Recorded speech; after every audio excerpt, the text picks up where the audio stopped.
All right, today we're talking about upwards compression. When we normally think of a compressor, it is pushing anything that crosses the threshold down to it. But that technically means downwards compression. Upwards compression is kind of the flip side of the coin, where anything that's not engaged by the threshold is being pushed up to it. Now, the most common applications of upwards compression is when you have multiple mic recordings like on a drum kit. Upwards compression can be used, for example, to increase the room mic sound by engaging the drum transients with the threshold, and then the rest of the room is pushed up towards the threshold. But apart from multiple mic situations, upwards compression is very useful in a mix. So today we're going to show you how it works, how to use it, how to dial it in, and most importantly, the things to watch out for. So let's get on into it.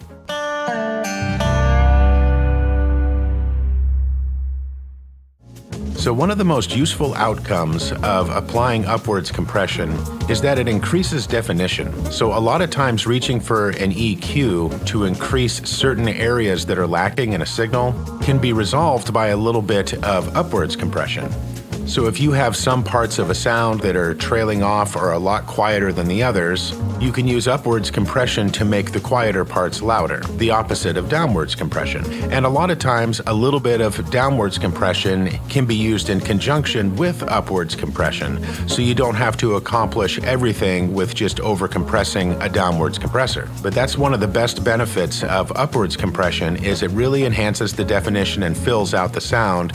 But the thing to watch out for with upwards compression is the extra noise increase, because by boosting the quieter stuff and making it louder and bringing it up towards the threshold, you're boosting your noise floor. So any hiss in your recording, any extra ambience that comes from the mic and the room, or anything that might be almost unnoticeable down by the noise floor, all that is also increased. And that's the real big downside to upwards compression. But that doesn't mean you shouldn't use it. It can be a really great technique. It can be really useful. And there are ways to dial it in carefully and safely. But like anything else, you really don't want to overdo it. So let's take a look at an example and dial in some upwards compression. Take a listen to this guitar and you can hear that it needs compression. It's got loud peaks that are jumping out and quiet stuff that we can barely hear, but instead of applying a bunch of downwards compression, we're going to dial in some subtle upwards compression and smooth out the sound and increase the definition on it. So right now, this guitar doesn't have any processing. In a normal mixing situation, I would do subtractive EQ and a little bit of peak reduction, whether it be from a limiter or a compressor, before I bothered applying upwards compression. But for the tutorial, I just want to go ahead and put upwards compression on this thing dry as is so we can really hear what it does.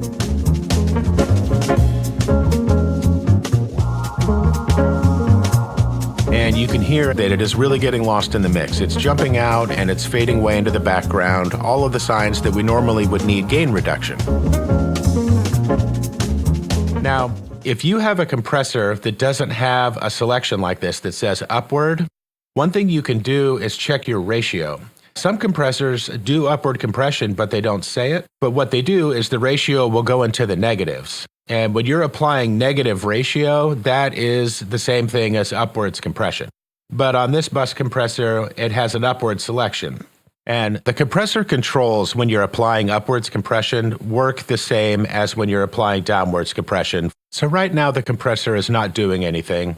So let's go ahead and engage the threshold. And what we're trying to do here with this guitar is engage the peaks so they are unaffected by the compressor. And everything else that's below the threshold, we're going to push back up to it to make the quieter stuff louder. We're going to set a modest ratio of 4:1, thereabouts, and I'm going to engage the threshold into the signal. We're engaging the peaks with downward compression right here. We haven't flipped it to upwards yet. But this is the same idea as applying downwards compression as if we were engaging the peaks. And the attack right now is at 200 milliseconds, which is a nice slow attack, letting all of those peaks through. I'm going to change the release down to pretty fast, around 50 milliseconds. Right now, you'll see the gain reduction on the meter on the right is coming from the top down. And when I flip it to upwards, you're going to see gain increase coming from the bottom up. So let's take a look.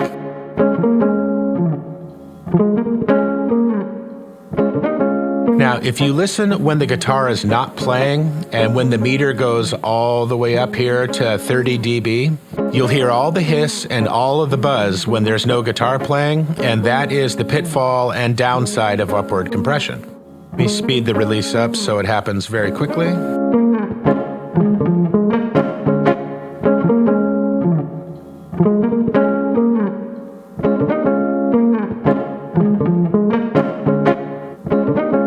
So that's where this range control comes in. On some dynamics processing, it would be called the ceiling, but the range is going to set a maximum range for gain reduction.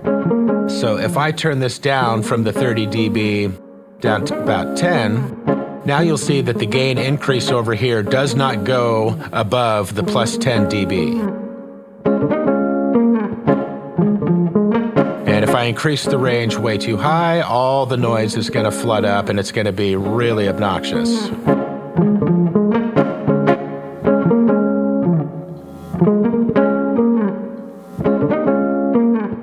Yeah, see, whenever the guitar is not playing, the whole noise floor is being shoved up. A lot of ringing and a lot of hiss. So the range control is crucial in upwards compression. For right now, I'm going to leave the ratio at 4:1, and we can see that we're engaging the peaks a little bit here. And I just want to show you the attack. If I were to speed this up to a fast attack, you'll hear the transients be dampened, just like if we were doing downward compression.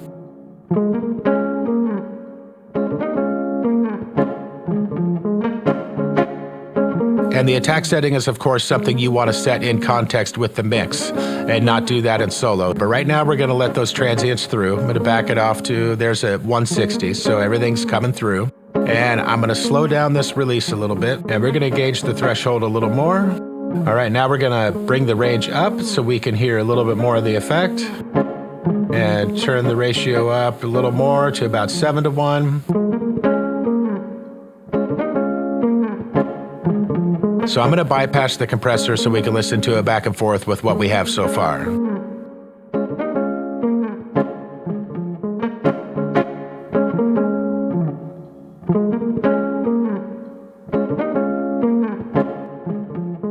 So let's hear what this is doing in the mix now, bypassed.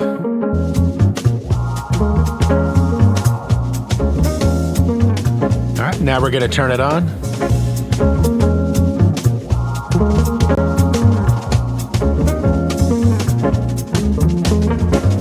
Bypass.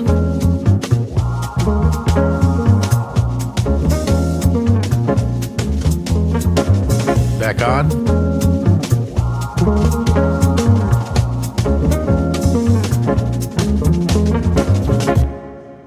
All right, so you can hear the effect. We've basically made the quieter stuff louder, and that's given us a lot more definition. And that's the general idea of upwards compression. The trick is to not overdo it and not engage the noise floor so loud that we're making our recording noisy.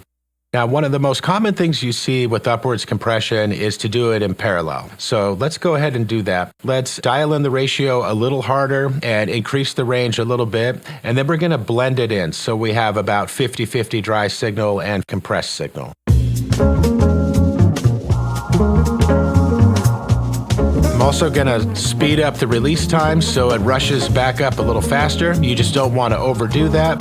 You probably don't want it at its fastest setting, but you want to get it in a nice sweet spot where it recovers really quick without changing the envelope too much. Now we're going to mix it in about 50-50 here on the mix knob, so we're doing about half-half parallel.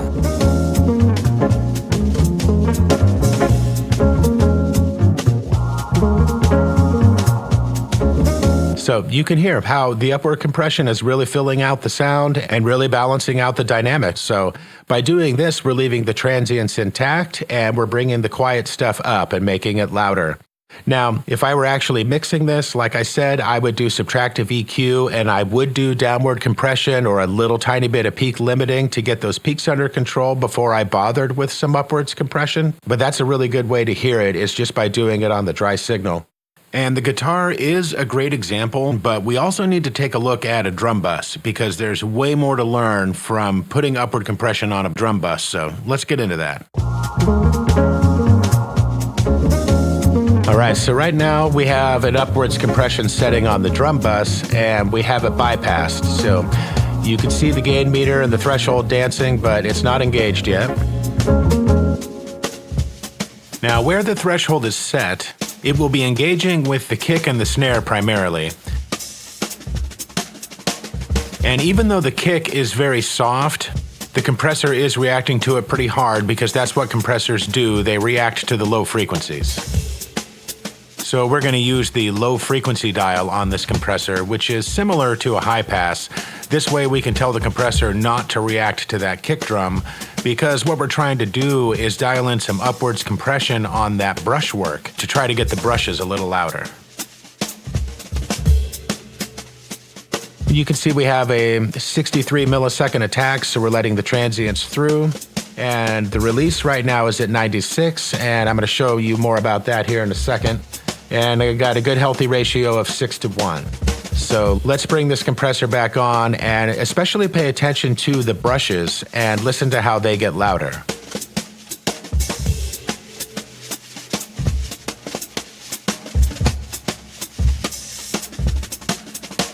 Bypass.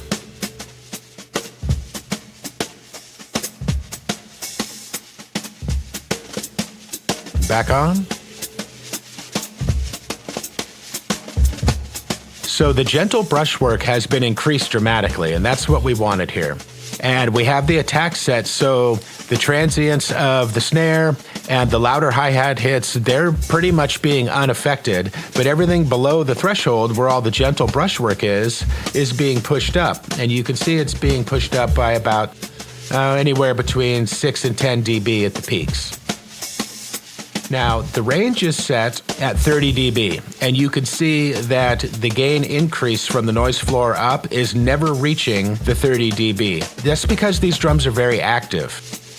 So with the release time set where it is, the increase from the gain from the noise floor up towards the threshold is slowed down enough where it doesn't make it all the way to the threshold before the next drum hit comes in.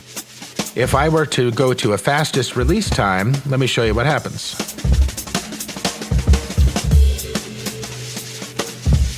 So you can see how it got a lot louder. The stuff under the threshold is still not reaching the range up here at the 30 dB, but it's recovering a lot faster, so the quiet stuff is getting a lot louder. Now, if I slow the release down too far, because this is an active drum kit and there's little hits all the time triggering the compressor, if I slow the release down too far, the gain increase pretty much goes away. And now we're basically not doing hardly any upwards compression at all, and that's just being controlled by the release. So even with the range at plus 30 dB, we're not getting anywhere close to it. We're just getting a couple decibels of increase here during the parts where the drummer is the least active. And if we crank the release up really fast,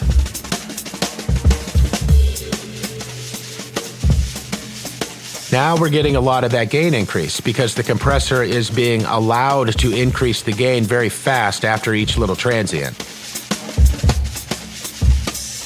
So this range can actually be dropped all the way down to about 15. So now I'm actually engaging the range, if you see that. Now I've taken the range down to plus 7, so you can see where it's stopping right there. And if I increase it back up to about 15, now the gain increase is being allowed to come up to this line. The range and release and the interplay between those two is crucial for how much of this gain is going to be allowed to come back up and how far and how fast. Now, to keep a more natural sound, I do want to keep the release a little bit engaged. You know, that's about 7 milliseconds. All right, so let's bypass the compressor and bring the mix back on and go back and forth so you can hear what this has accomplished in terms of making the brushes louder.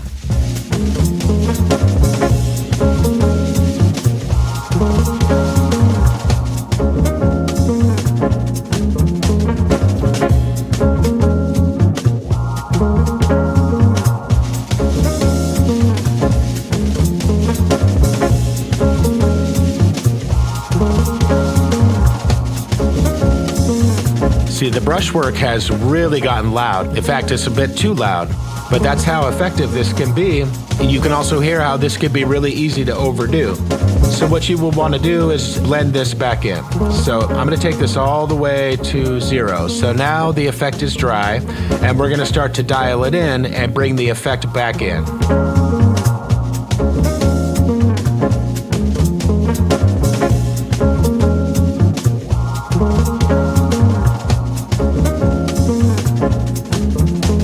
And I think that's pretty nice. So that's 25% wet or upwards compressed and 75% dry.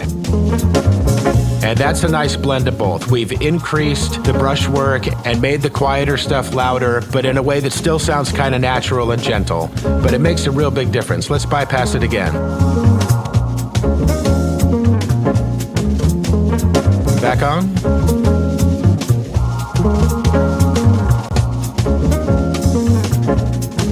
Very nice. All right. We're back to 100% wet here, so we can really hear the effect. And there's one more important thing that I want to show you.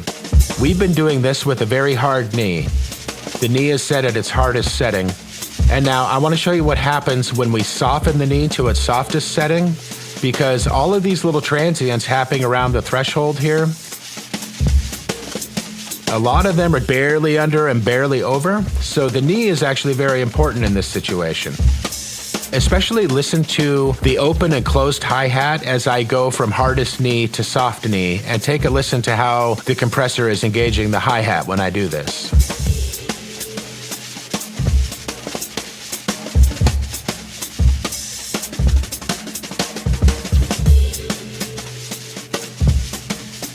Back to hard.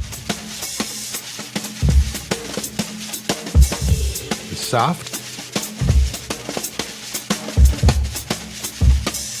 So it's more natural sounding with the soft knee, but it does make the hi-hat a little bit louder. So right there at about half-half, that's kind of where I prefer it. But that's just something to keep in mind. You do want to adjust the knee, because that's very crucial with upwards compression about how things are being engaged around the threshold. And that interplay between the range and the release, depending on how fast the information's coming in. Like I said, this is a really rapid playing drum kit. There's lots of little things going on, so the release becomes extra important. Let's bring it back in and check our attack settings in context to the mix and make sure we like it.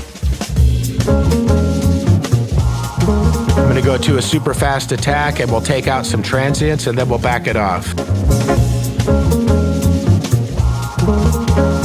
All right, now I'm going to decrease the attack time, and we'll start bringing the transients back in.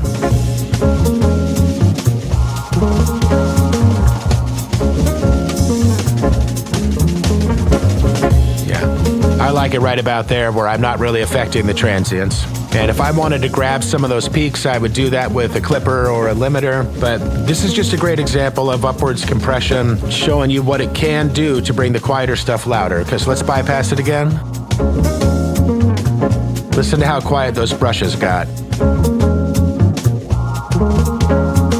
Back on. Yeah, so this is a great way to enhance that brushwork on the snare. And again, I think this is way over compressed, so I'm gonna blend this back. All right, there's 60-40. So now we're 40% compressed and 60% dry. Yeah, very nice. Well, there you go. That's a really good example. Between the guitar and the drum bus, I think you get a really good idea of how to dial in your upwards compression and what it can do for you, and definitely the pitfalls to watch out for with that noise floor increase that you saw on the guitar. And remember, upwards compression is best used in parallel. You do want to do some blending with it typically, and definitely don't overdo it. Watch that range control to keep it very modest so you don't make your mix super noisy. And another thing you got to remember is at the beginning and end of a song, or any part in the middle where it gets really quiet, you're probably going to want to do lane automation on that compressor. Because if you let this ride at the end of the song, you're going to be boosting all the noise floor and hiss up as the song ends or fades out. So lane automation is also crucial. You can either automate the output of the compressor or even the ratio if you want, but you need to cancel out that effect so it's not boosting your noise floor and just creating a bunch of hiss. But there you have it. I hope you got a lot out of that. I hope that answered any questions you had about upwards compression. And stay tuned for more videos in the Dynamics Processing series. We still need to get to expanders and maximizers and dynamic EQ. So let me know what you think in the comments, and I'll catch you on the next one.